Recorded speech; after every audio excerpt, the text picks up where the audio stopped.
პირველივე კითხვა უკავშირდება არა მარტო ტრამპის 100 დღის პრეზიდენტობის მონაგარს, არამედ იმას, რაც ჩვენ ყველაზე მეტად გვაინტერესებს, ახალ მსოფლიო წესრიგს, უკრაინის მხარდაჭერას, პუტინის როლს მთელს ამ პროცესში.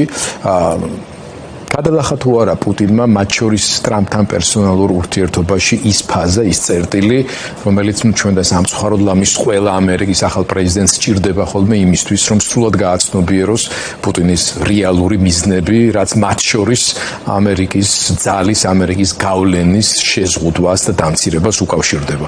ეს ჩვენთვის მნიშვნელოვანია, მათ შორის სწორედ იმის გამო, რომ ვიცოდეთ, რას უნდა ველოდეთ მომავალში, რამდენადაც უკრაინის მიერ საკუთარი ტერიტორიის დაცვა, საკუთარი მოსახლეობის დაცვა დიდწილად საკუთარ ძალისხმევაზე, ევროპის აქტიურ მხარდაჭერაზე, მაგრამ ამერიკის შეერთებული შტატების დახმარების გაგრძელებაზე არის დამოკიდებული. რა სიტყვით?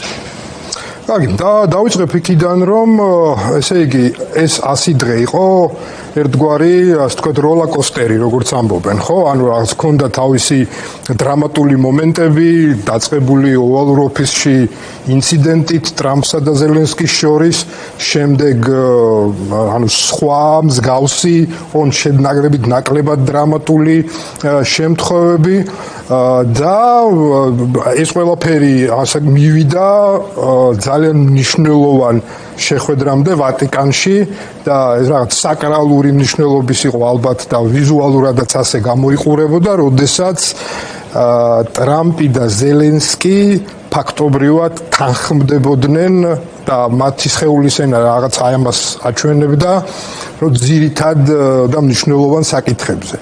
დასავლელი ასე ვთქვათ კომენტატორები და ანალიტიკოსები იმაზეც საუბრობდნენ ნახევრად ხუმრობით, რომ ეს იყო გარდაცვლილი პაპის საბოლოო აქტიო. მან ამ თავისი აქტით დაახლოვა ეს ორი ასე ვთქვათ დიდი ადამიანი ერთმანეთს და მოაახლოვა მშვიდობა. ეხლა მშვიდობა რამდენად დადგება ეს ძნელი სათქმელია ბუნებრივი ამ ეტაპზე, მაგრამ ის რომ დღეს ტრამპისა და ზელენსკის პოზიციები ბევრად უფრო ახლოს არის ერთმანეთთან ვიდრე ტრამპისა და პუტინის, მე მგონი ეს ცხადზე უცხადესია და ტრამპისა და ზოგადად ამერიკული პოლიტიკური ელიტის რიტორიკაში ეს ძალიან კარგად ჩანს. ასევე ძალიან მნიშვნელოვანია ისიც, რომ პრეზიდენტმა ზელენსკიმ გაუძლო ძალიან მნიშვნელოვან წნეხს და საბოლოო ჯამში ტრამპს აჩვენა, რომ ასე ვთქვათ, ის არანაკლებ მაგარი ბიჭია. ხო, ახლა ტრამპის ფსიქოტიპი უფრო ესეთია, რომ ის თავს წარმოადგენს როგორც მაგარ ბიჭად და პატივს ცემს მაგარ ბიჭებს. ხო, ასეთი მაგარი ბიჭი იყო პუტინი, მაგრამ ამასობაში, 100 დღის განმავლობაში ზელენსკიმ დაამტკიცა, რომ ის არანაკლებ მაგარი ბიჭია, დაიმსახურა, ვისთანაც მეგონა რომ როადულად გავლიდი ის ტრამპის პატივისცემა ლაპარაკებადი აღმოჩნდება. ხო, ეხლა შემდეგი გაგრძელება ამას ესეთი აქვს, რომ ტრამპი უკვე უყურებს, რომ ესე იგი პუტინს აშკარად არ უნდა მშვიდობა, ну მინიმუმ ის მშვიდობა, რომელზეც უკვე უკრაინა და ამერიკის შეერთებული შტატები თანხმდება და უკვე ვითარება გადადის იმ სიტუაციაში, როდესაც ტრამპს ეწყება ესეთი ჩემი გადასახედიდან ერთგვარი შიშები, რომ პუტინის მხრიდან ეს ყველაფერი აღიქმება უკვე უპატივცემულობად, მის პირად უპატივცემულობად, ამერიკის უპატივცემულობად. ამას ის ხედავს, რომ ამას გავლენა ექნება შიდა პოლიტიკაზე, დემოკრატები ამაზე უკვე ღიად საუბრობენ. შესაბამისად, ტრამპს აღარ რჩება, ჩემი აზრით, დიდი სივრცე მანევრირებისთვის, თუ არა რუსეთზე ძალიან სერიოზული ზეწოლის, ასე ვთქვათ, წნეხის შექმნა. სხვა შორის ამაზე უკვე დაიწყო პირდაპირ ლაპარაკი კონგრესში, დაინიცირდა უკვე კანონ პროექტი, რომელიც რუსეთისთვის მეორადი, რუსეთისთვის კი არა, უბრალოდ რუსეთიდან ვინც ყიდულობს ნავთოსა და ენერგომატარებლებს იმათზე მეორადი სანქციების დაწესების უკვე 79%-ზეა საუბარი და ეს ნიშნავს, რომ ანუ ამის შემდეგ წნეხი რუსეთზე ბუნებრივია გაიზრდება. მე ეჭვმეპარება რომ ამან რაღაც გავლენა მოახდინოს პუტინი მაინც შეეცდება რომ მაქსიმალური მიიღოს აქედან ამ სიტუაციიდან საბოლოო ჯამში ეს ყველაფერი მივა ალბათ იქამდე რომ დიდი ალბათობით ის დაანონსებული სამშვიდობო შეთანხმება რომელიც ტრამპმა ჯერ 3 დღეში მერე ერთ კვირაში თუ 3 კვირაში დაპირდა ამერიკასაც და მსოფლიოსაც აღარ გამოდის და ტრამპს მოუწევს აქედან ამ შემთხვევაში რაღაცა ფორმით დისტანცირება. აი მოდით ასე ვთქვათ, მიუხედავად იმისა, რომ ამაზე ღია მინიშნებებიც კეთდებოდა, ვიცე-პრეზიდენტის სახელმწიფო მდივნის მხრიდანაც ღიად ითქვა, რომ თუ ჩვენ რაღაც დროში ვერ მივახციეთ შედეგს, ჩვენ გავალთ მოლაპარაკებებიდან. ვერ მიაღწიეს შედეგს, პუტინმა არ მიცა მათ ამის საშუალება, მაგრამ ეს ნიშნავს, რომ ისინი მოლაპარაკებებიდან გავლენ, როგორც მომლაპარაკებლები აღარ იქნებიან მედიატორები, მაგრამ უკრაინიდან გავლენ და რა ნიშანია ის თუნდაც, როდესაც უკვე ტრამპის ადმინისტრაციის პირობებში იქნა მიღებული პირველი გადაწყვეტილება 50 მილიონის ფარგლებში უკრაინისთვის ძალიან მნიშვნელოვანი სახერო შემტევების პილოტების მომზადების სპეციალური პროგრამების და ასევე ტექნიკური უზრუნველყოფის მხარდამჭერი ფინანსური მხარდაჭერის შესახებ. რაზე მიანიშნებს ეს ყველაფერი? რამდენად გავა ტრამპი? გეტყვით, მე რა თქმა უნდა, ეს იქნება მოლაპარაკების პროცესიდან გასვლა და ეს ყველაფერი დაანონსა კიდეც ტრამპმა, რომ ჩვენ დროს და ფულს და რაღაცა აღარ დავხარჯავთ აკეთიკით სიარულში, მაგრამ ის რომ მინერალების შეთანხმება ზუსტად, ანუ ის რომ უკრაინა და ამერიკის შეერთებული შტატები დღეს უკვე ერთმანეთს უკავშირდება მინერალების შეთანხმებით, რომელსაც სინამდვილეში ოფიციალურად ქვია უკრაინის აღდგენისა და რეკონსტრუქციის შესახებ შეთანხმება. რა ძალიან მნიშვნელოვანი იყო ბესეთის, ანუ ფინანსთა მინისტრის ჩვენ სენაზე განცხადება, რომელიც სხვა შორის ახლა სიუჟეტში ძალიან მკაფიოდ იყო წარმოდგენილი გარდა იმ ფლეშ როიალისა და ასე შემდეგ, ხო რაც ის ფრაზა რომელიც მან თქვა, რომ ჩვენ ამ ხელშეკრულების ხელმოწერით ვაჩვენებთ პუტინს და რუსეთს, რომ ჩვენ და უკრაინას გვაქვს საერთო ინტერესები, რომელსაც დავიცავთ. ძალიან მნიშვნელოვანი და მკაფიო განცხადება იყო. ხო, ზუსტად ეს მიანიშნებს იმაზე, რომ ტრამპი შეიძლება გავიდეს მოლაპარაკების პროცესიდან, მაგრამ ამერიკის შეერთებული შტატები არ გავა უკრაინიდან. ეს შეთანხმება სწორედ ამის დასტურია და ცოტა დეტალებში თუ შევალთ, დავინახავთ, რომ ეს არის 50-50-ზე შეთანხმება, სადაც უკრაინა შედის თავისი სასარგებლო წიაღისეულით, ამერიკის შეერთებული შტატები შედის ინვესტიციებით და სამხედრო დახმარებით. უსაფრთხოების კომპონენტი. არ უნდა დაგვავიწყდეს, რომ აი ამ ამერიკული შენატანები შესაძლებელია მოხდეს სამხედრო დახმარების უსაფრთხოების კომპონენტის სახით. ეს სწორედ იმას მიანიშნებს, რომ მოლაპარაკებიდან შეიძლება კი გავიდეს ამერიკის შეერთებული შტატები, მაგრამ იმ სამხედრო დახმარებას, რომელიც აქამდე წევდა და მომავალში ალბათ გაწევს, ხო, ეს ყველაფერი იქნება აი ამ შეთანხმების ნაწილი და მომგებიანი იქნება ამერიკის შეერთებული შტატებისთვის სამხედრო დახმარება უკრაინისადმი. ანუ ეს რაღაცა ის კი აღარ იქნება. ტრამპ სჭირდებოდა თავისი ამ მომრჩევლის განსაკუთრებით მაგამ მომრჩევლის. ეს კი აღარ იქნება, რომ ფილანთროპია და რაღაცა. ხო, არამედ ფინანსურად მომგებიანი. კიდევ ერთი თემა, რომელზეც მინდა მოვასწროთ საუბარი, უკავშირდება უკვე რა გავლენას მოახდენს ეს დინამიკა საქართველოს. უკრაინის ბედთან ჩვენ ვართ პირდაპირ კავშირში და ცხადია ყველა ნორმალური ქართველი გულშემატკივრობს არა მარტო იმის გამო, რომ ზოგადად უდანაშაულოდ ჩაგრულის მიმართ უნდა კონდეს ეს გრძნობა და განწყობა, არამედ რაციონალური თვალსაზრისით არ არსებობს ნორმალური ქართველი, რომელიც უკრაინის გამარჯვებას არ გულშემატკივრობდეს, ხო? და რუსეთის გამარჯვების გულშემატკივარი იყოს.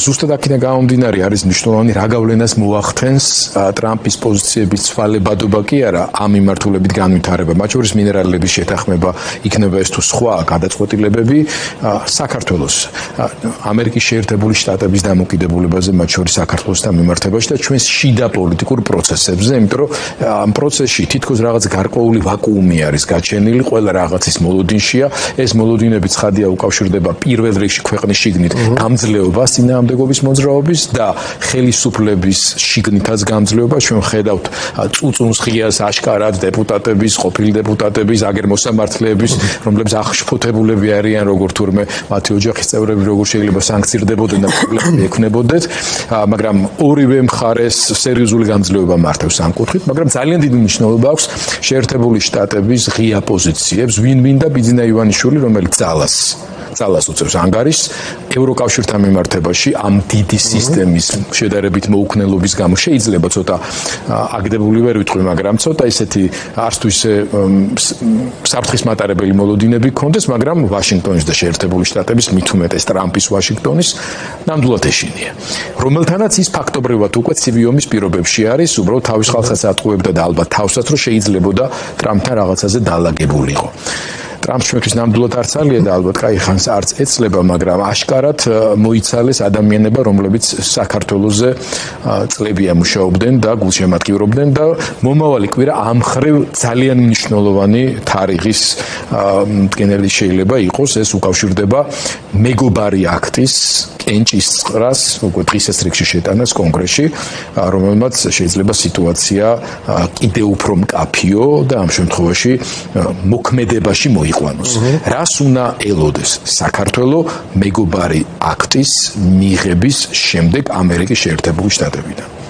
ხო, უნდა დავიწყოთ იქიდან, რომ ესე იგი 100 დღე გავიდა, ჩვენ ხედავდით მცდელობებს ივანიშვილის რეჟიმის მხრიდან, რომ ტრამპის ადმინისტრაციასთან ურთიერთობა რაიმე ფორმით დაელაგებინა, მაგრამ ამის არც ერთი ინდიკატორი არ არის. ჩვენ ნახეთ დე-ფაქტო ეკონომიკის მინისტრის ვიცე-პრემიერის დე-ფაქტო ანუ ვიზიტი ამერიკის შეერთებულ შტატებში, ოღონდ იქ ძალიან დაბალ დონეზე კერძო შეხვედრად გადაიქცა მისი კომუნიკაცია ადმინისტრაციის შესაბამის, ესე ვთქვათ, პირთან.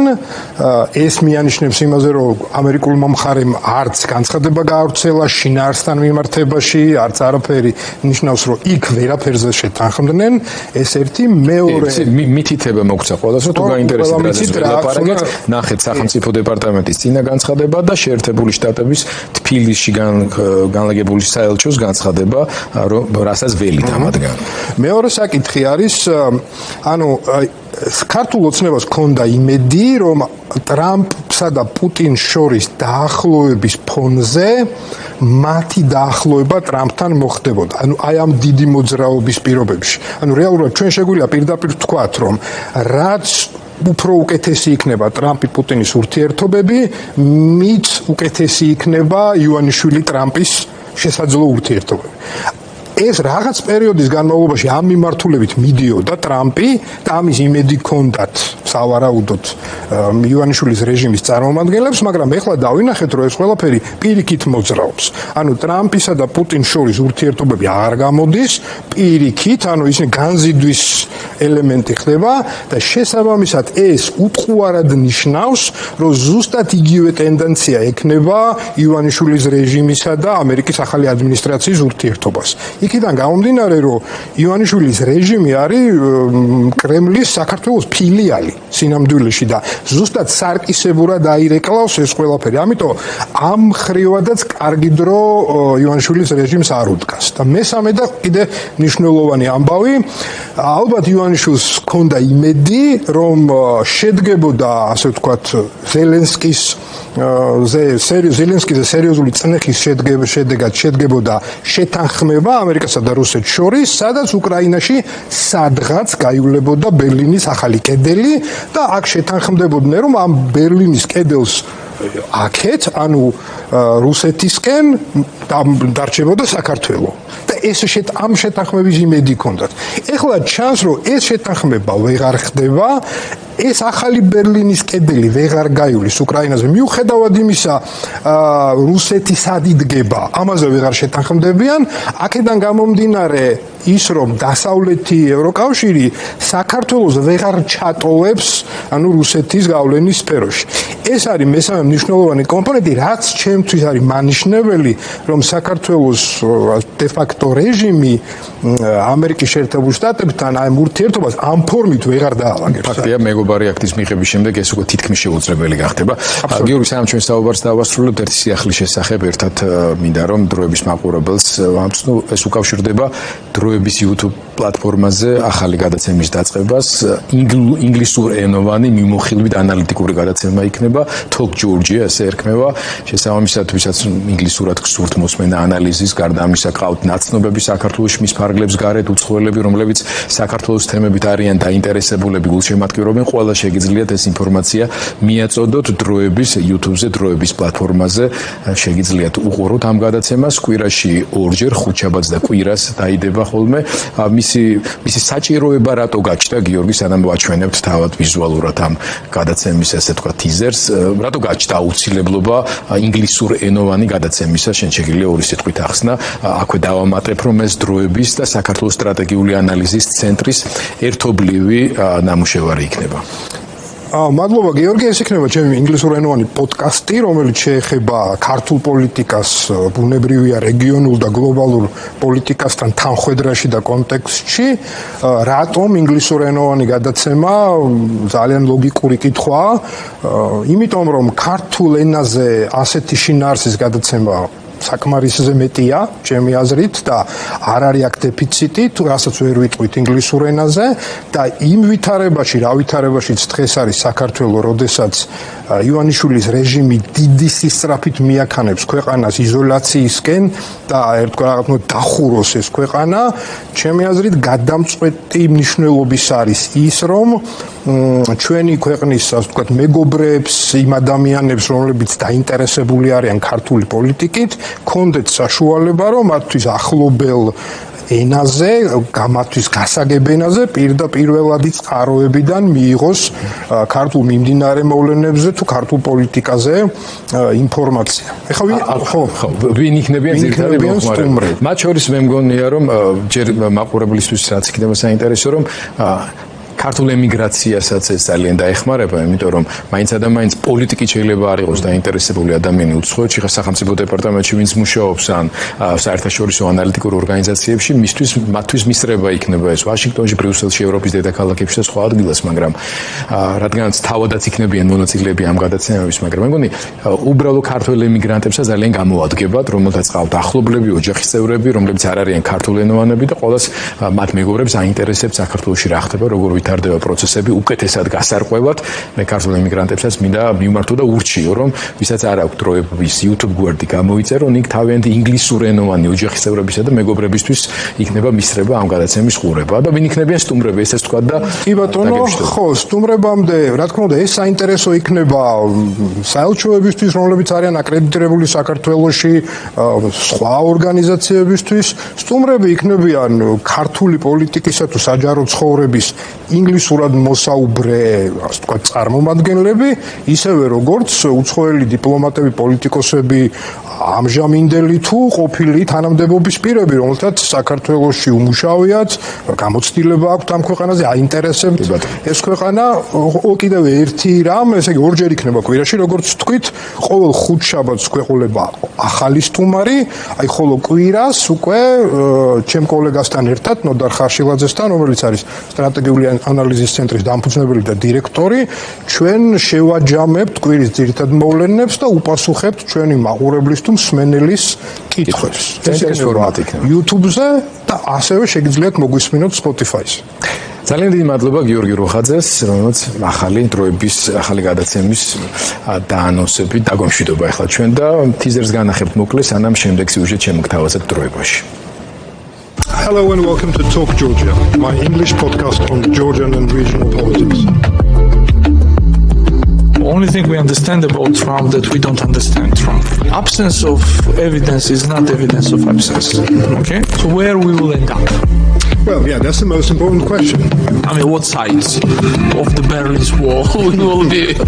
This is an issue that will affect every Georgian citizen, millions of Georgian citizens. Bidzina thinks that he owns the country. It's like kids now who are driving school bus. You know, somehow they